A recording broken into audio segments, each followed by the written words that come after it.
بسم الله الرحمن الرحيم الحمد لله رب العالمين الصلاة والسلام على رسول الله أما بعد السلام عليكم ورحمة الله وبركاته የተወደዳችሁ ወንድምቶች ኢንሻአላህ የዛሬው ፕሮግራማችን የሚሆነው የተውሂድ ትምህርት ነው من اصول الثلاثه طيب እንግዲህ ካቆምንበት ነው የምንጀምረው ልብ ብላችሁ ተከታተሉ ባረከላሁ ፊኩም በመጀመሪያ ደረጃ ኢንሻአላህ መትኑን ወይንም ቅራአውን በትክክል አስተካክላችሁ መቅራትን መልመድ አለባችሁ لأن المعنى تحت المبنى እንግዲህ ማዕናው የሚታወቀው በትክክል ማዕናውን መስጠት የምንችለው ቅራአው ሲስተካከል ነው ስለዚህ ልብ ብላችሁ ተከታተሉ ቅራአውን ኢንሻአላህ اعلم رحمك الله أنه يجب على كل مسلم ومسلمة تعلم ثلاث هذه المسائل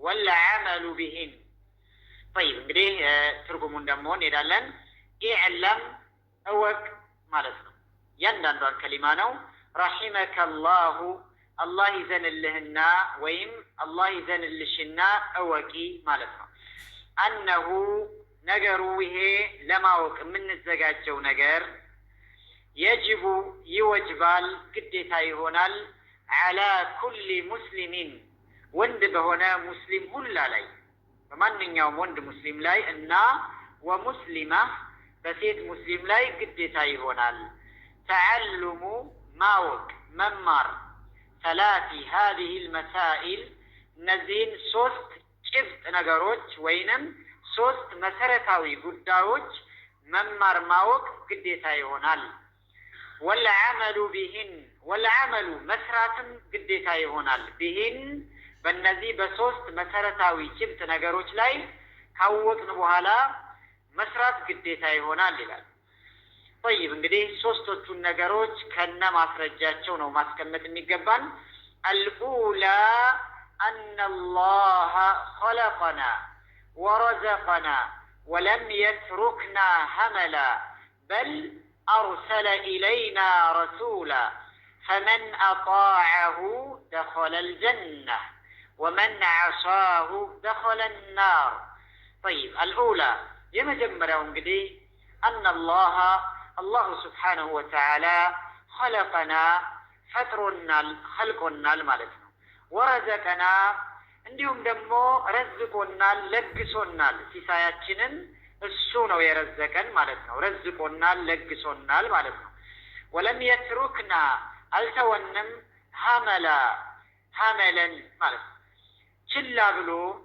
እንደው ዝም ብሎ ልቅ አድርጎ ማለት ነው ሐመል ማለት ችላ ማለት ወይንም ልቅ አድርጎ መተው ማለት ነው አልተወንም ልቅ አድርጎ ችላ ብሎ بل أرسل إلينا رسولا بل يلكنم انداوم ማለት ነው أرسل ልኳል إلينا ودنيا رسولا መልእክተኛ ልኳል فمن أطاعه መልእክተኛውን የታዘዘ ያመጣውን ነገር በሙሉ የተቀበለና የተገበረ دخل الجنة جنة ይገባል ማለት ነው ومن عصاه የخለፈ የተቃረነ ያመፀ የወነጀለ ማለት ነው መልእክተኛውን دخل النار እሳት ይገባል ማለት ነው والدليل ማስረጃው قوله تعالى يا الله سبحانه وتعالى كف ያለው ጌታ ንግግር ነው إنا أرسلنا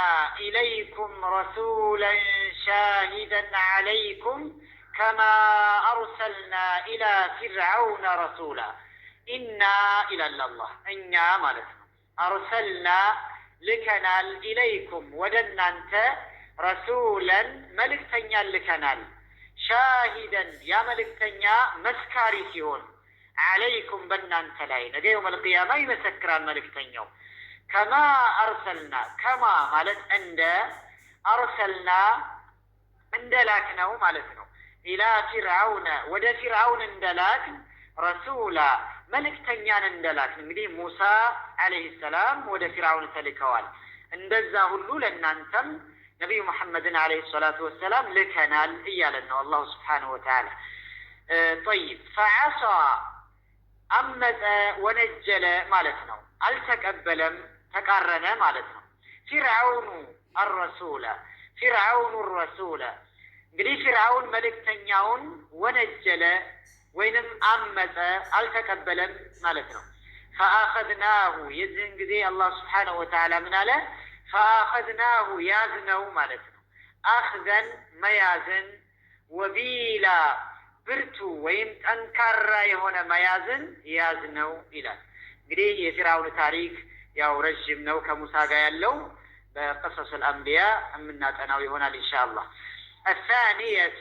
الثانية ሁለተኛው أن الله لا يرضى أن يشرك معه أحد في عبادته لا ملك مقرب ولا نبي مرسل والدليل قوله تعالى وأن المساجد لله فلا تدعوا مع الله أحدا. طيب الثانية للتنيو أن الله سبحانه وتعالى لا يرضى أي ودم أي فلقم أن يشرك معه كالسقا لقرابت شريكا للنادر قبت أي ودم أن يشرك مالت لقرابت كالسقا أحد عندنم أكال مالتنا في عبادته بأملكه لاي بعباده لاي مالتنا لا ملك مقرب يقرب ملائكة قرب هنا ملائكة جبريل مقابهون لسو عبادة مستف أي السو الله تبارك وتعالى أي ودم أي فقدم مالتنا ولا نبي مرسل نبي هنا يتلاك مقابهون لك النبي عليه الصلاة والسلام بيهون مقابه ለማንም አካል ዒባዳ እንድንሰጥ አይወድም እንዲሻረክበት ማለት ነው። والدليل قوله تعالى يا الله سبحانه وتعالى ከፍ ያለው ጌታ ንግግር ነው ማስረጃችን። والدليل ማለት ማስረጃው ማለት ነው። وأن المساجد مساجዶች በሙሉ لله ለአላህ سبحانه وتعالى ብቻ ናቸው። በእነሱም ውስጥ መመለክ ያለበት አላህ سبحانه وتعالى ብቻ ነው። فلا تدعوا أتتاروا عبادا ما تدرقوا مع الله كالله قار أحدا عندنم أكل كالله قار عبادا وين ترين أتتاروا إلى النار الله سبحانه وتعالى. طيب سوستنيو الثالثة أن من أطاع الرسول ووحد الله لا يجوز له موالاة من حاد الله ورسوله ولو كان أقرب قريب. ሶስተኛው እንግዲህ الثالثة أن من أطاع الرسول መልእክተኛውን የታዘዘ ያመጣውን በሙሉ የተቀበለና ተግባራዊ ያደረገ ووحد الله አላህን ብቸኛ ያደረገ አንድ ያደረገ لا يجوز له ለሱ አይበቃለትም አይፈቀድለትም ምን ማድረግ ሙዋላቱ መወዳጀት የልብ ወዳጅ ማድረግ ማለት ነው። ሙዋላት ማለት የልብ ወዳጅ ማድረግ መወዳጀት አይበቃም። من حاد الله ورسوله አላህና መልእክተኛውን ያመፀን የተቃረነን የሚዋጋን አካል መወዳጀት የልብ ጓደኛ አድርጎ መያዝ አይፈቀድም አይበቃም። ولو كان أقرب قريب የቅርብ ዘመድ እንኳን ቢሆን እንግዲህ የቅርብ ዘመድ የሚባሉት አባትና እናት ናቸው ማለት ነው። ከዛ ያለፈው አይበቃም። طيب والدليل قوله تعالى الذي ማስረጃው እንግዲህ የአላሁ ከፍ ያለው ጌታ ንግግር ነው። لا تجد አታገኝም قوما ህዝቦችን አታገኝም ይላል አላህ Subhanahu Wa Ta'ala يؤمنون بالله በአላህ የሚያምኑን ህዝቦችን እና واليوم الآخر በመጨረሻ ቀን የሚያምኑ ህዝቦችን አታገኝም አይኖሩም ማለት ነው። يوادون እንግዲህ ሲወዱ ሲያፈቅሩ በጣም ሲወዱ አታገኛቸውም አታያቸውም ማለት ነው። من حاد الله ورسوله አላህና መልእክተኛውን የሚቃረን የሚጻረር የሚዋጋን አካል ሲወዱ ወይንም የቅርብ ወዳጅ አድርገው ሲይዙ አታገኝም ይላል። እነዚህ እንግዲህ አላህን የሚዋጉና አላህ መልእክተኛውን የሚጻረሩ የሚዋጉ አካሎች ወለው ካኑ ቢሆኑ እንኳን ምንድን አባአሁም አባቶቻቸው እንኳን ቢሆኑ አው አብናአሁም ልጆቻቸውም ቢሆኑ አው ኢኽዋነሁም ወይ ወንድሞቻቸውም እንኳ ቢሆኑ አው ዓሺረተሁም የቅርብ ዘመዶች እንኳ ወይንም ቢሆኑም ሲወዱ አታገኝም ይላል። እንግዲህ በአላህና በመልእክተኛው የሚያምን ህዝቦች ማለት ነው። ኡላኢከ እንደነዚህ አይነት ህዝቦች ከተበ ፊ ቁሉቢሂሙል ኢማን ከተበ አላሁ ስብሓነሁ ወተዓላ የጻፈላቸው ናቸው። ፊ ቁሉቢሂም በልቦቻቸው ውስጥ አልኢማነ ኢማንን ማለት ነው። ኢማን የሞላቸው ናቸው።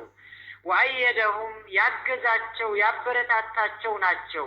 በምን ቢሩሒን ሚንሁ ከሱ በሆነ መንፈስ ወይንም ከሱ በሆነ እገዛና እርዳታ።